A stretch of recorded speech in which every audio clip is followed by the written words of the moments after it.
I'm going to begin this conversation about branding by showing you this very brief video.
So how many of you knew that was Apple from the moment it started? Why do you think you recognized it?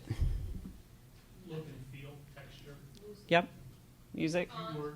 fonts, design. Yep. So Apple is one of those iconic brands that became iconic almost from the very beginning of its start. And it has been successful in doing so because it has such a incredibly clear brand, incredibly clear identity. Now, one of my goals is to make Unitarian Universalism as clear as Apple in the world. Did you notice the spiritual messages in that? People are really motivated by what I think is essentially spiritual content. There's a great book called The Culting of Brands that talks about how branding needs to recognize as much from religion as it does from marketing or business or anything like that, to pay attention to what makes people feel like they want to belong. So we began this process in thinking about branding a few years ago. We started to talk on Leadership Council level about how do we describe to people what the UUA does, who we are, what value do we bring to the world, which is always a really complicated subject, right? Because then immediately we get into, well, are we talking about all of Unitarian Universalism? Are we talking about Unitarian Universalist congregations? Are we talking only about what the staff does? Are we talking about the ends of the association? How are we really talking about that?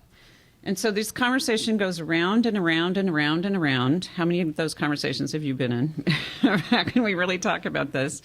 And finally we said, yes, we'll just have the conversation.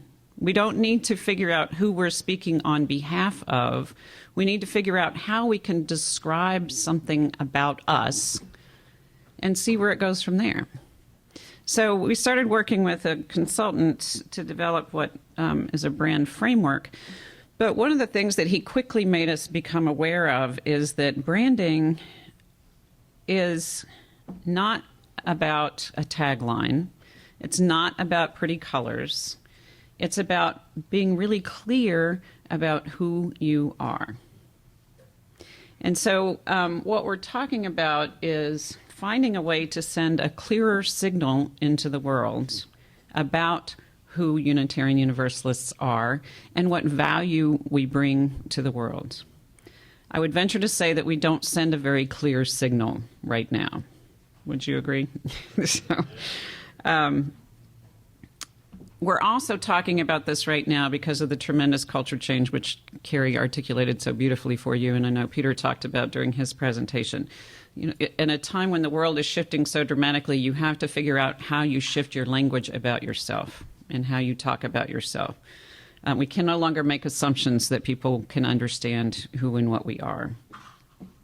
And we're also doing this as a way of recognizing that we have, for a very long time, been really talking only to us, right? To people who already know Unitarian Universalism, as opposed to figuring out how do we express ourselves beyond our walls in our communities. And so for all of these reasons, we've started getting deeply into this branding conversation. And the point of it is to be able to articulate something that is different so that it stands out, people can identify it, something that is relevant, that actually speaks to people's lives where they are right now, and that's simple. It has to be simple. So branding is, in the way we have been approaching it, is about much more of the process of having these conversations about our identity, about who we are, what we do, and why it matters, than it is about the end product.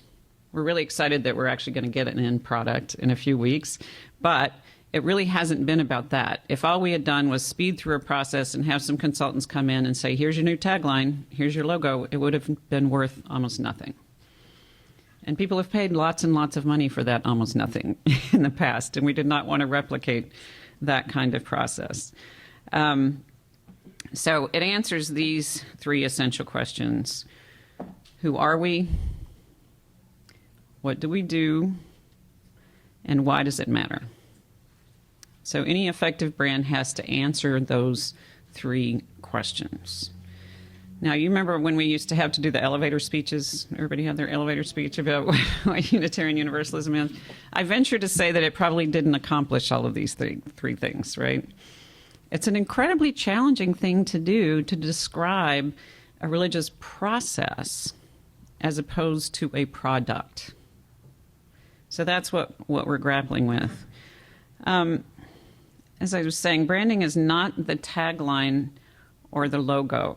There's a great online slideshow about branding where he says that it's an effective brand is the person's gut feeling about who we are. And here's the kicker. It's not what we say it's what they say it is. So one of the consultants that we interviewed, we did not actually hire them, completely shifted my thinking around all of this by saying that what they tried to do in their process was to tell the hero's journey story. You remember the Joseph Campbell, where what you're trying to engage people with is how are they overcoming obstacles, how are they making changes in their lives, and why is it worth it to them? Because that really motivates people to a very high extent. But the hero's story is not the story of the UUA. It's the story of the people you're trying to reach. It's very different. Very different. So we're not trying to describe what the UUA does. We're trying to tell a story in which people can recognize themselves, in which people can see their own heroic journey, their own desires for change, their own transformation, in a way that they will feel like we will bring value to that journey. Does that make sense? So just that paradigm shift alone has been worth a huge amount of work and conversation. So the challenge in trying to communicate, obviously, and you've heard about this a lot already, is what communication vehicles do we use today? Look at how many there are. It's just astonishing. But how do you communicate something in today's world where there are a million different ways of doing communication? And how you communicate when there is so much noise in the world. And I'm not just talking about auditory noise. I'm talking about so much competing with our attention. So much that's asking for us to pay attention to it and not necessarily to us. And when there is such a proliferation of words. And we're really good at this, right? are really good at a proliferation of words, and a proliferation of words does not necessarily communicate. In fact, it almost always does not.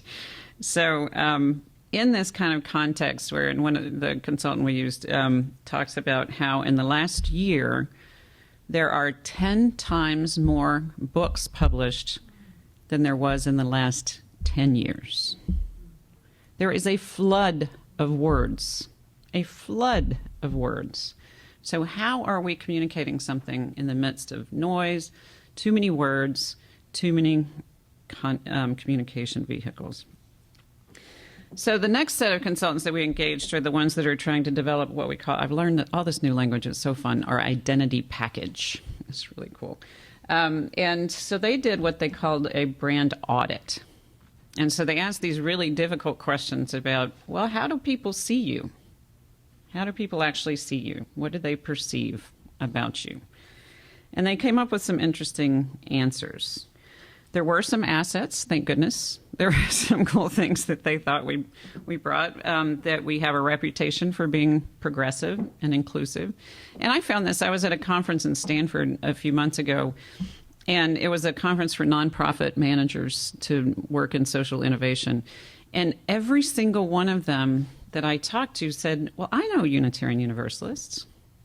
You do great work in the world. You're almost always our best partners. So that kind of confirmed this for me, that especially among nonprofits and social service, et cetera, we have a reputation for being the people that show up and the people who show up for inclusivity. And that our beliefs, the way in which we structure our religious promise, is very resonant with what the culture is saying it wants right now. And we heard about all of that, obviously, from Carrie. And that we're an organization that's willing to make change and take risks. You know, that's one of the things that Peter insisted upon when he first became president, and he's been holding us to that we have to take risks and have to make changes. And it's actually a lot easier for a smaller organization to do that than a larger organization. You can move it a little